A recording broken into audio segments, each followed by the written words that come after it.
Oh,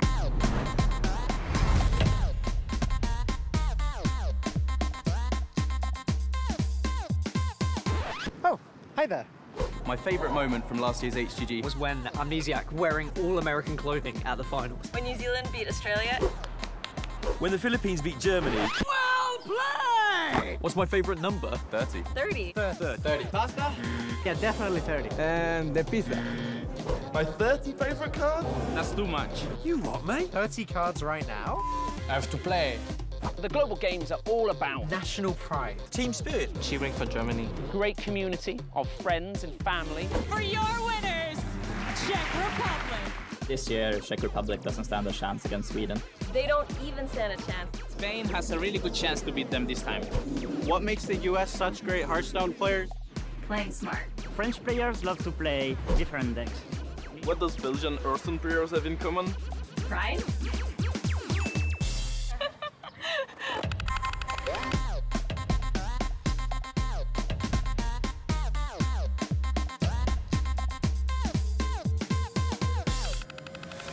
To the global games! Ladies and gentlemen and patrons around the world, it is time to begin the Hearthstone Global Game Finals. Welcome to Blizzcon 2018, everybody. 3 months ago, we began a campaign with 48 countries, asking them which amongst you can be the last one standing. And we have gathered 8 of the finest of Hearthstone players from around the globe to test their skills in a team format. With over $400,000 on the line, who will be the last country remaining to claim their stake as the BlizzCon 2018 Hearthstone Global Games champion? Without further ado, let's go ahead and introduce our casters that will bring our first match between New Zealand and Spain. Please take it away, Saddle and Raven. Thanks a lot, Dan. I appreciate it. I'm Raven, of course, joined by my live casting partner, Sol, none other than, and we are very, very excited to finish up HGG for this year. This is our second year now doing this. It's been pretty stacked this year. How are you feeling about this tournament so far, Sol? I'm feeling amazing. Just being at BlizzCon is an incredible experience. Even for a miserly old curmudgeon like myself, you can't help but get swept up in the atmosphere, and I'm looking forward to, as you said, crowning a second Hearthstone Global Games Championship winning team. Yeah, it's going to be insane. All the teams that have qualified are here. They've already kicked off some of the matches of the day, but they're all very, I think, a mixture of excitement and been a little bit tense as well, because this is it. The road ends here, so to speak, over the next 2 days of BlizzCon. I can't wait to see how this gets played out in the end. Yeah, we could feel it. We were actually, when we were getting prepared backstage leading up to this and watching some of the opening announcements, you know, the players were playing out some of those opening round matchups, and we could hear the tension. Yeah. You could cut some of it with a knife, and some of the exclamations as the winning teams were victorious. It was incredible. It was, and there's one of the things we've noticed already, and you guys will definitely see soon, is it's a very different atmosphere on stage for the players. I talked a lot with them over the past few days about what they think it's going to be like playing as a 4 on stage, and we even heard them play earlier, and they're literally screaming when they win games, and that's very intimidating as the other team, right? If you're just stood opposite end of the 4 players, their reactions are going to be very, very close to yours. It's not quite the 1v1 scenario you've got where it's very quiet and focused. There'll be a lot of discussion going on this weekend. But at the same time, I feel it takes away some of that element of isolation. You know, when you're playing a 1v1 on a big stage, it's a very isolated, very lonely experience. So having, you know, a group of friends around you takes away or spreads some of that pressure out a little bit finer across multiple players. Yeah, and we've had 48 countries started off in this tournament as well, and we're down to only 8. And there are some surprises, I would say, if you're looking at it as just a raw on-paper team quality. Has anyone really stood out to you so far? As a surprise to make it this far, I think Bulgaria would be top of that list. They're not really a country that I think anyone had pegged to make it this far, but you know, that's where team play can come into it. You know, the sum of your parts can be greater than... no, I've got that wrong. Never mind. Pretend I got that idiom correct and we'll just move on. But still, it's a great accomplishment for Bulgaria to have made it even this far. It really is. And now, you know, because HGG last year was not at BlizzCon, it's a big difference for these players playing on one of the biggest stages of the year, if not the biggest. Definitely a huge convention. As you've probably just seen watching the opening, there's a lot going on in the next 2 days, and there's going to be a lot of Hearthstone being played out as well. As I believe we will be playing 5 matches out on stream for you guys today, and then we're going to finish up and crown the winners. And the title of Best Country of Hearthstone, I guess, is one way you could phrase it to someone else, because it is not going to be Czech Republic this year. No, it is not. We will be crowning a new champion, and I think you hit the nail on the head about how it is perhaps the biggest stage of them all, because even factoring it against the World Championship, the prestige here, the prize pool here, everything goes alongside to make this just as big an achievement for the victors as the World Championship itself. Yeah, 100%. And do you think the evolution and changes in the meta, or it may have been few in the past few weeks, is going to make a big impact in this tournament? The sort of adaptation to the nerfs that have happened, mainly to Giggling Inventor.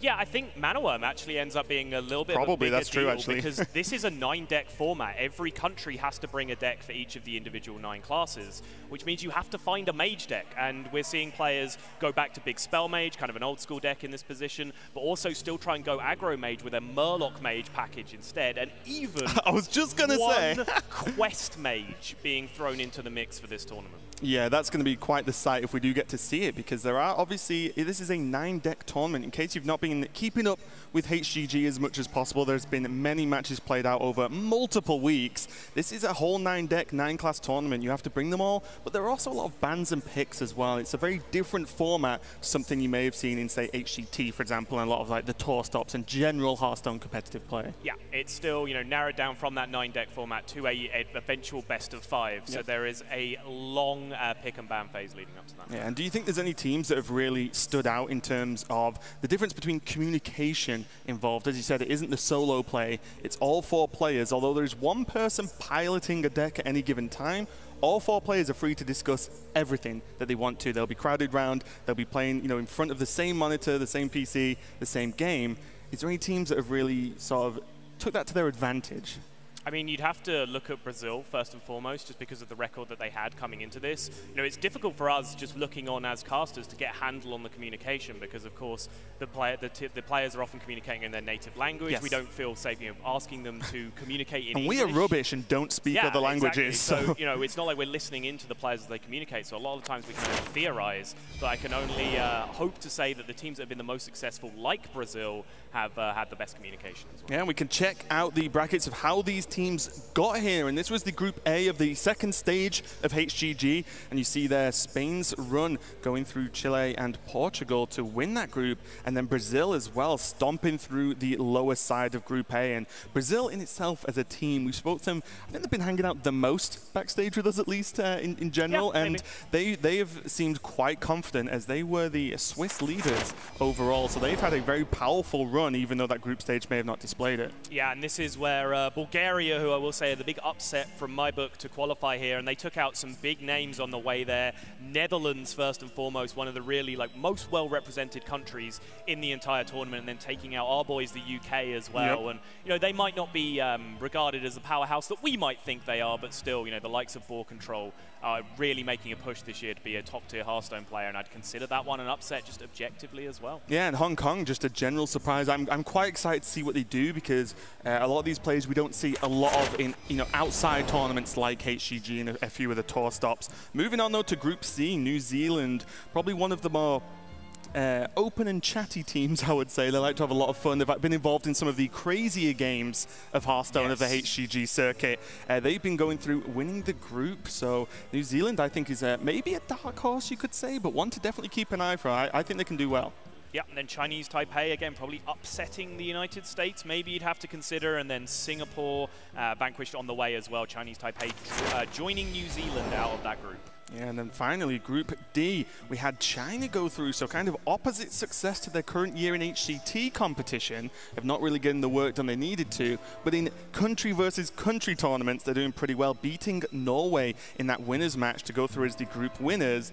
But we know a thing or two about Team Norway, and they are not to be reckoned with, and they did make it through by beating Ukraine, another powerhouse, to get through in that lower stage of Group D. Yeah, I don't think many people would disagree in terms of Norway being perhaps the favourites out of the field of players that we have remaining. Of course, led by perhaps the man of the year, Hunter Ace, in terms of Hearthstone. Just Saying has given him a real run for his money in recent times, but over the course of this entire HCT season, you have to say Hunter Ace has been the most consistent overall, and he backs that out by being the points leader, and he, of course, is marching forward with a very strong army of Norwegian players backing him up. I was going to say, I think the other players on the team might be, outshone by Hunter Ace. But who wouldn't be? Yeah, everyone in the world would be in that scenario, but the rest of Team Norway are not to be messed with either. They are very high points leaders as themselves, and have also had some great performances in other tournaments as well. So Team Norway, I think everyone's kind of just thinking, yeah, they're going to do pretty well.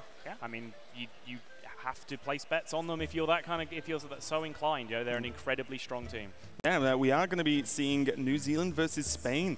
It's going to be the first match that we'll be bringing you on stream for the day, but we'll catch you up in some of the matches that have had to be played off stream as well, because this is a double elimination in the groups, very similar to what we just saw then. It's going to be played out again, but with this top 8, and that is simply just a lot of games of Hearthstone. So we can check out Group A now, and this is this tournament right here. These matches have already been played out. Hong Kong took down Spain 3-2, so they're going to go on in a winners match, and they're going to be facing China later on. But China actually took down New Zealand. This is just ruining my talk about, oh, New Zealand might be the dark horse. They might do pretty well. Well, they're already 0-1 down. Yeah, but as you mentioned, double elimination. You got to win twice to get out the group. If you lose twice, then unfortunately your BlizzCon is over from a competitive standpoint. There you see the two defeated nations in those opening matchups, Spain versus New Zealand in the elimination match for Group A, and that is what we will be bringing you first up very shortly. Yeah, and later on as well, just Hong Kong versus China is going to be a pretty crazy match, because China have been bringing some, I'll say, interesting deck lists that we'll have to see how it gets played out. And moving on to Group B, the second half of the tournament, Brazil took down Bulgaria 3-0. Can Brazil be stopped at this point, Sol? Because this is a performance that has not just happened right now. This has been the whole HGG performance for Brazil. Well, we set it up. If you look at that winners match now in Group B, Norway, the team that we're bigging up as perhaps the favorite for the whole thing, versus Brazil, who on merit are the strongest performers in the tournament right now. That could be the game of the entire event right there. Yeah, and then there's going to be Bulgaria versus Singapore, I believe, will be match number 2 today. And that means it's going to be another elimination match. So although you do have to lose twice, we're kicking off the day with these elimination matches. So whoever you see lose in the first few matches we're going to be bringing you is going to be knocked out of the tournament. And, no messing about. That just has to feel bad this early in the first day of BlizzCon. Yeah, I think, if you do come to BlizzCon and go 0-2, it's going to be a soul-crushing experience. But I think if you're in that position, you have to remember that you fought so hard and so long to get to this point in the first place. Your Hearthstone Global Games overall season has still been a phenomenal success, even to get to this point. I was just laughing because I thought you said a salt-crushing experience. I was like, yeah, it still works. It's okay, it's fine.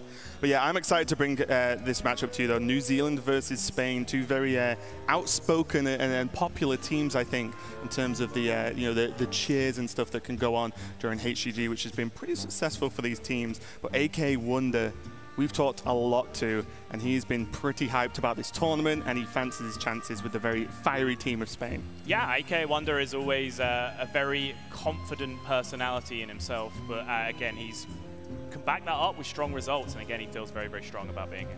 Yeah, and as we said, this is going to be double elimination groups, and everything is on the line. And just in case, we'll go through it a little bit later, but overall, the picks and bans of this tournament are going to be the story for me, because, I think it's still up in the air as to what strategy should work, because we've seen throughout the weeks of HGG so many different strategies used in terms of pick and bans.